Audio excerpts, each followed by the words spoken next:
এই হরমুজ দিয়ে তো তেল বেচে হচ্ছে ধরেন ইউনাইটেড আরব আমিরাত, সৌদি আরব, বাহরাইন, কাতার, কুয়েত, এরা সবাই তো এটা দিয়েই ব্যবসা করে, তাই না? এখন হরমুজ যদি বন্ধ থাকে তাহলে তাদের লস হচ্ছে না? আচ্ছা, এখন ধরেন এই হরমুজ ক্লিয়ার করার জন্য আবার যুদ্ধ করতে আসবে কেউ, তাহলে আরো লস বাড়বে। কিভাবে লস বাড়বে? ওই যে আপনি ইংলিশে কিছুক্ষণ আগে যে মেসেজটা পড়লেন, ওই জায়গায় কিন্তু আপনি দেখবেন যে ওই যে পানি শোধনাগারের নাম আছে, স্যালিনেশন প্ল্যান্ট যেটা, ঠিক আছে? তো ওই প্ল্যান্ট গুলাতে যদি ইরান আঘাত করে তাহলে কি হবে? 11 থেকে 15 দিনের নাকি পানি রিজার্ভ আছে ওই দেশগুলাতে, স্পেশালি ইউএই এবং সৌদি আরবের এটা একটা বড় ঝুঁকি। এরপরে কিন্তু সিঙ্গাপুরের মতো তাদের কিনে পানি খেতে হবে। সিঙ্গাপুরের কিন্তু নিজস্ব পানি নাই, তারা মালয়েশিয়া থেকে পানি কেনে, ইন্দোনেশিয়া থেকে পানি কেনে। তো একই রকম ক্রাইসিসে তারা পড়বে। তার মানে কি হচ্ছে, কাতার, সৌদি আরব তারা এখন অন্যান্য যে কান্ট্রি আছে যারা এই যুদ্ধে আসবে তাদেরকে কিন্তু আন্ডার হ্যান্ডে রিকোয়েস্ট করার কথা, যা তোমরা আর এই যুদ্ধটা বাড়তে দিও না, let us see what happens. এদিক দিয়ে ধরেন রাশিয়া কি চিন্তা করতেছে? রাশিয়া চিন্তা করতেছে যে যুদ্ধ আর কয়েকটা দিন চলুক। আর কয়েকটা দিন যদি চলে তাহলে তার লাভ কি? তার লাভ হচ্ছে আমেরিকা তো এখন মধ্যপ্রাচ্যে আটকা পড়ে আছে, ইউক্রেনকে আর হেল্প করতে পারতেছে না, ন্যাটো এই মুহূর্তে একটু দ্বিধায় আছে। সো ওই পুতিন এখন একটা ভালো চান্স পাইছে ইউক্রেনকে একটা শিক্ষা দেওয়ার। মেবি হয়তো এই চান্সে আরো যদি ধরেন 6 সপ্তাহের মতো এই যুদ্ধ টানে, তাহলে এর ভিতরে দেখবেন ইউক্রেনের যুদ্ধ রাশিয়া হয়তো ক্লোজ করে ফেলবে। হয়তো আমরা জানি না, রাশিয়া হয়তো ব্যাপক প্রস্তুতি নিতেছে, কারণ আপনি যেহেতু পশ্চিমা বিশ্বে থাকেন, আপনি আমার চেয়ে ভালো বলতে পারবেন, উইন্টারে কিন্তু তারা মুভমেন্ট কম করে। সুতরাং এই হচ্ছে মোক্ষম সময় যুদ্ধ সেরে ফেলার, ঠিক আছে? সুতরাং এই জায়গায় এটা হইতেছে বলে আন্ডার হ্যান্ডে হইতে পারে। নেক্সট হচ্ছে রাশিয়ার তেল ব্যাপক পরিমাণে বিক্রি হচ্ছে। ওইটা মানে ওদের যে ক্রুড অয়েলটা আছে এটা গ্রেডটা ওই মানে মধ্যপ্রাচ্যের গ্রেডের মতো সুইট গ্রেড না, একটু ঠিক, বাট তারপরেও কিন্তু তাদেরটা হু হু করে বিক্রি হচ্ছে। নেক্সট আসি চায়নার ব্যাপারে। এই মধ্যপ্রাচ্যের তেলের 1 নাম্বার বায়ার হচ্ছে চায়না, স্পেশালি ইরানের যে তেল আছে এটার 1 নাম্বার বায়ার হচ্ছে চায়না। তারপরেও দেখবেন যে চায়না চুপচাপ বসে আছে, সে তাইওয়ানেরও কিছু বলতেছে না, কারণ তার কিন্তু এখন একটা গ্রেট চান্স ছিল তাইওয়ান প্রবলেমটা সলভ করে ফেলার, যেহেতু আমেরিকা ব্যস্ত অন্যদিকে। বাট চায়না আসলে অন্য লাইনে খেলতেছে। কেন? আপনি দেখেন আমেরিকার এই যুদ্ধে কি পরিমাণ মানে অস্ত্র শস্ত্র খরচ হচ্ছে, প্রচুর। এই পৃথিবীতে আপনি দেখবেন একটা মাত্র সুপার পাওয়ার আছে যার একটা বুলেটও খরচ হয় নাই, সেটা হচ্ছে চায়না, ঠিক আছে? সে একটা বুলেটও খরচ করে নাই, একটা টাকাও বাড়তি খরচ করে নাই এই জায়গায়। ম্যাক্সিমাম সে যেটা দিতেছে সেটা হচ্ছে ইরানকে কিছু ইন্টেলিজেন্স সহায়তা করতেছে, আর গোপনে যেসব অস্ত্রপাতি দিচ্ছে এগুলো তো ইরান নগদ টাকায় কিনে নিচ্ছে অথবা তেলের বিনিময়ে বার্টার করতেছে। সুতরাং এই জায়গাটায় চায়না মানে এই যুদ্ধের কারণে, আগে যদি ধরেন চায়না এবং ইয়ার ভিতরে আমেরিকার ভিতরে গ্যাপ থাকতো 20 কিলো, একটা রেসের কথা চিন্তা করেন যে চায়নার চেয়ে 20 কিলো সামনে আছে এখনো মানে ইউএসএ, এই এক যুদ্ধে চায়না প্রায় 10 কিলো ডিস্টেন্স কমায় ফেলছে।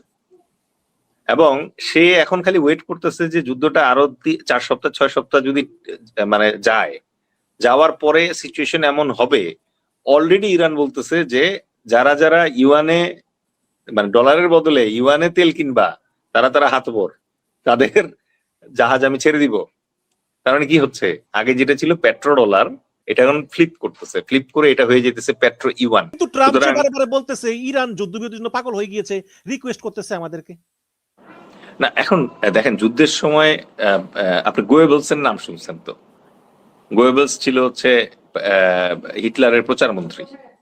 তো তার একটা কাজই ছিল হচ্ছে এই জার্মানির বিভিন্ন ধরনের ফেক নিউজ ক্রিয়েট করা এবং এটা দিয়ে মানে জার্মান সৈন্যদের মনোবল ধরে রাখা আর হচ্ছে পুরো বিশ্বকে একটা ভুল পিকচার দেওয়া। এর আগে 5 দিনের প্রথমে 48 ঘন্টার জন্য যুদ্ধবিরতির কথা বলছিল ট্রাম্প, ইরান মানে নাই। 48 ঘন্টা শেষ হওয়ার আগেই ট্রাম্প আবার 5 দিনের যুদ্ধবিরতি দিল। কেন দিল? কারণ তেলের দামটা কম রাখার জন্য। ওই তখন কিন্তু তেলের দাম $105 থেকে হঠাৎ করে আবার $99 হয়ে গেল। এবং যুদ্ধবিরতিটাও লক্ষ্য করেন আপনি, সোমবার থেকে শুক্রবার পর্যন্ত যুদ্ধবিরতি 5 দিন, মানে হচ্ছে ওই ওয়ার্কিং ডে যে 5টা আপনাদের ওয়েস্টে, ঠিক আছে। তারপরে এখন ওইটা যখন মানে শেষ হইতে না হইতে এখন আবার বলতেছে 10 দিনের যুদ্ধবিরতির কথা সে ভাবতেছে। দুইটা পক্ষ যখন যুদ্ধ করে তখন যদি কোনো পক্ষ যুদ্ধবিরতি ডাক দেয় তাহলে বুঝবেন সেই পক্ষের অস্ত্রের যে মজুদ আছে মজুদে টান পড়ছে। এটা হচ্ছে যুদ্ধের নিয়ম। যার অস্ত্রের মজুদ ফুলফিল আছে সে কখনো যুদ্ধবিরতিতে যায় না, ঠিক আছে। তো আমেরিকার যেটা হয়েছে যে সেই আটলান্টিক থেকে এসে মনে করেন যে এই জায়গায় যুদ্ধবিরতি কার্যকর করা, মানে তার কন্টিনিউয়াস সাপ্লাইটা ঠিক রাখার জন্য তার একটু পজ দরকার ছিল। তো যুদ্ধবিরতিকে ইংলিশে মানে ট্রুসের পাশাপাশি ট্যাকটিক্যাল পজও বলে। এই ট্যাকটিক্যাল পজটা দরকার হয়েছে যে তার গোলা বারুদ যেগুলো শেষ হয়েছে এগুলো আবার রিফিল করার জন্য। এর ভিতরে মজার মজার কাহিনীও করতেছে, যেমন ধরেন প্যাট্রিয়ট চাইছে পোল্যান্ডের কাছে আমেরিকা। বলেন তো মানে হ্যাঁ, পোল্যান্ডের কাছে আমেরিকা অস্ত্র হাওলাত চায় বা বা কারণ পোল্যান্ড তো NATO country. So NATO country দেখে পোল্যান্ডের কাছে প্যাট্রিয়ট ক্ষেপণাস্ত্রের যে ইয়া আছে ওইটা চাইছিল। চাওয়ার পরে পোল্যান্ড বলছে যে আমার এখানে তো ইউক্রেন যুদ্ধ চলতেছে, রাশিয়া কখন আমার আক্রমণ করে বসে, আমি আমার প্যাট্রিয়ট তো তোমার এই মধ্যপ্রাচ্যের জন্য দিব না। আরেকটা খবর আজকে শুনলাম, সেটা হচ্ছে ফরাসি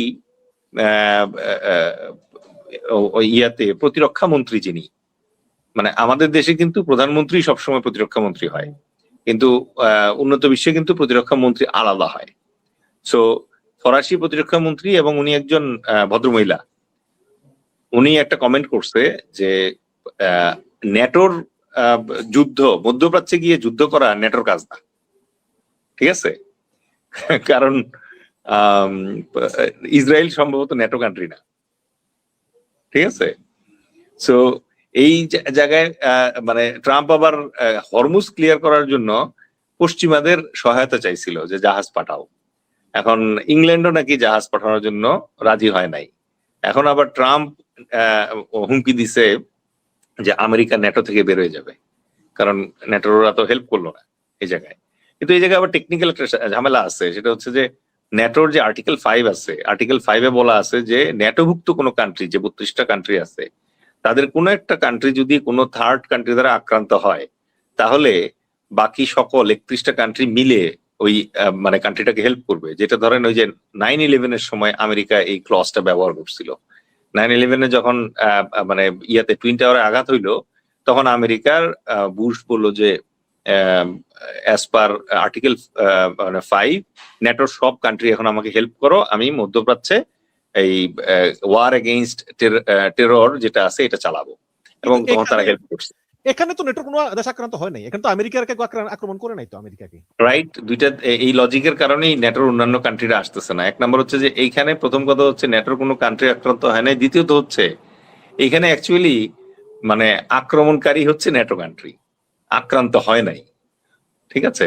সো এই কারণে মানে ওভারঅল সবকিছু মিলে এই মুহূর্তে আমেরিকা আসলে ন্যাচারালি যেটা সে ভাবছিল তার কোনো অঙ্কই এখানে মেলে নাই। কিন্তু এখানে একটু নেটোর কথা বলি, মানে আসলে কি ট্রাম্প নেটো বন্ধ করে দিবে? আপনি দেখেছেন যে গতকালকে বলেছে যে ইরানকে আমরা ধ্বংস করে দিয়েছি, ট্রাম্প বলতেছে কঠিন কাজটা আমরা করে ফেলেছি, এখন তোমরা হরমুজে গিয়ে তোমাদের তেল নিয়ে আসো, আমাদের তেলের দরকার নেই, আমাদের তেল আছে, তোমাদের তেল দরকার, তোমরা হরমুজে থেকে গিয়ে তেল নিয়ে আসো। এখন এটা কি ট্রাম্প আসলে হতাশা থেকে বলতেছেন, মানে আসলে কি তিনি হতাশ নাকি? না, এখন দেখেন ট্রাম্প এবার আসার পরে এমন কিছু কাজ করতেছে যেটা আসলে ইন্টারন্যাশনাল নর্মস অনুযায়ী অকল্পনীয়। যেমন ধরেন ভেনেজুয়েলার প্রেসিডেন্টকে তার ওয়াইফ সহ কিডন্যাপ করে নিয়ে যাওয়া, মানে আধুনিক বিশ্বে এরকম একটা ঘটনা যে কেউ ঘটাইতে পারে এটা কল্পনা করাও কষ্টকর, যেখানে তারা মানবাধিকারের কথা বলতে বলতে মুখে ফেনা তুলে ফেলে, তারাই এরকম একটা কাজ করলো। দ্বিতীয়ত হচ্ছে আপনি ধরেন ইরানের উপরে হামলা, একই রকমের মানে ঘটনা। তৃতীয়ত হচ্ছে ট্রাম্প যে ট্যারিফ নিয়ে উল্টাপাল্টা ট্যারিফ বসানো শুরু করলো মানে বিশ্ব জুড়ে, এইটাও তো মনে করেন যে কোনো ইকোনমিস্টের মাথা আর কাজ করতেছে না এটা নিয়ে। সুতরাং একই ধাঁচে আপনি দেখবেন যে ইউএস এইড নামে একটা সংস্থা ছিল যেটার মাধ্যমে সারা বিশ্বে ওই ডলার ছড়াইতো এনজিওদের মাধ্যমে আমেরিকা। ট্রাম্প এসে করলো কি, ইউএস এইড এক এক্সিকিউটিভ অর্ডারে পুরো ক্লোজ করে দিল এবং ইউএস এইড এর সব এমপ্লয়ি যারা আছে তারা সবাই ছাঁটাই, ঠিক আছে।